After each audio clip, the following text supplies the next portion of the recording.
Immediately he heard a great crash like thunder. The family had lived about a year in the country when the merchant received a letter.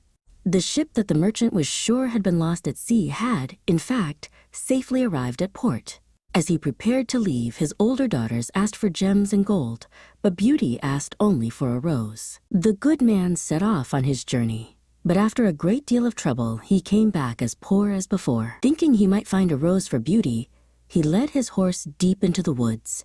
As the sun set and the wind began to howl, a sudden snowstorm struck, and he realized he was hopelessly lost. Then, looking far off into the distance, he saw a small light blinking. Going on a little farther, he noticed it came from a palace lit with candles from top to bottom. He hastened to the palace and was greatly surprised at not meeting anyone in the outer courts. Entering a large hall, he found a good fire and a table set out with plenty of steaming food. He waited a considerable time until the clock struck 11, and still nobody came.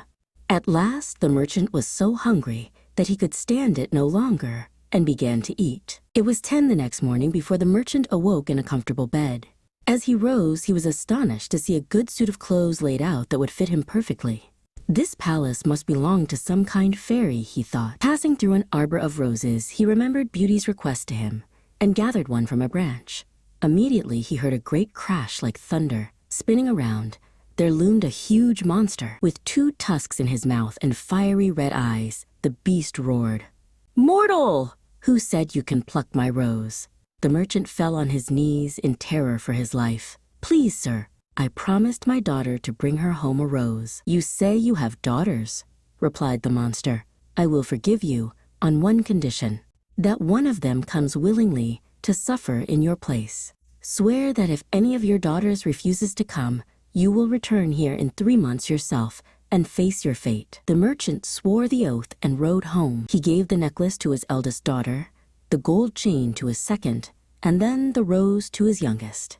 As he gave it, he sighed, and Beauty noticed his sadness. At last he gathered his 3 daughters and relayed to them his fatal adventure. Immediately, the 2 eldest set up lamentable outcries, blaming poor Beauty. Beauty spoke, "Since the monster will accept one of his daughters, I will deliver myself up to all his fury.